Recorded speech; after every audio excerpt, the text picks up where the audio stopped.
Dans son mot de bienvenue à l'ouverture de la session, la représentante permanente de l'Union africaine à l'ONU, Madame Fatime Kiari Mohamed, a félicité la délégation tchadienne pour avoir répondu à cette invitation de l'Union africaine. Cette session a permis d'organiser les panels de haut niveau portant sur le thème « Le leader de femmes dans l'atténuation de l'impact du changement climatique et la construction d'une Afrique pacifique, durable et résiliente au changement climatique et à l'appel à l'action pour le climat ». Ces panels ont été animés par d'imminentes expertes en matière de climat. Les intervenantes ont focalisé leurs exposés, entre autres, sur l'impact du changement climatique, sur les activités de femmes, l'autonomisation des femmes, le renforcement des capacités de femmes dans tous les secteurs de la vie publique, la protection multiforme des droits de femmes et le renforcement du leadership de femmes et de filles. Il ressort des conclusions des échanges de plus de la dizaine de ministres en charge de la femme ayant pris part à cet événement que les droits des femmes ont connu beaucoup d'avancées et qu'il faut maintenir le cap. S'agissant de l'autonomisation de la femme et de la protection de l'environnement, beaucoup de promotions ont été faites à l'endroit des femmes. La ministre Amina Précieux Longo s'est entretenue également avec ses collègues, ministres du Maroc et du Qatar.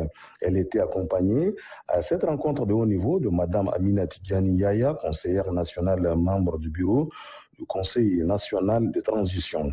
Il faut noter qu'après cette rencontre qui s'est déroulée au siège de l'Union africaine à New York, la ministre de la Femme, de la Famille et de la Protection de l'Enfance, Amina Précieux Longo, a participé à une autre rencontre de haut niveau, cette fois-ci au siège de l'Organisation des Nations Unies pour l'Enfance, UNICEF. La rencontre a été axée sur le renforcement des partenariats entre le Tchad et cette institution onusienne. Deux temps forts ont marqué cette rencontre avec le directeur des programmes de l'UNICEF. Il y a tout d'abord l'intervention de la ministre Amina Précieux Longo et ensuite celle du directeur des programmes de l'UNICEF, Sanjay Oui Yeskera. La ministre a salué le travail abattu par la représentation de l'UNICEF au Tchad avant de faire un plaidoyer en faveur des enfants et des femmes. Elle a indiqué que la position du Tchad au Sahel est très délicate et importante dans le processus de maintien de la paix dans la sous-région.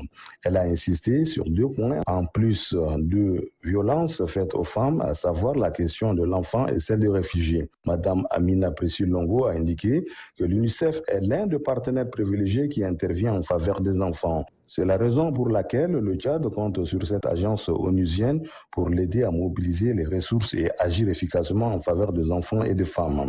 De son côté, le directeur des programmes de l'UNICEF a souligné que l'UNICEF et le Tchad entretiennent des relations de partenariat très importantes avant de reconnaître que la feuille de route du gouvernement de la transition accorde une place de choix aux enfants et aux femmes. Le directeur des programmes de l'UNICEF a saisi cette occasion pour rappeler la stratégie déjà mise en place et développée au Tchad qui met l'accent sur les priorités 2020-2030 identifiées conjointement par l'UNICEF et le gouvernement qui sont entre autres le recensement des naissances, la justice pour l'enfant et combattre la violence faite à l'égard des femmes, filles et garçons. Le directeur du programme s'est dit disposé à soutenir et accompagner les efforts consentis par le gouvernement du Tchad dans la mise en œuvre des programmes et projets en faveur des couches les plus vulnérables.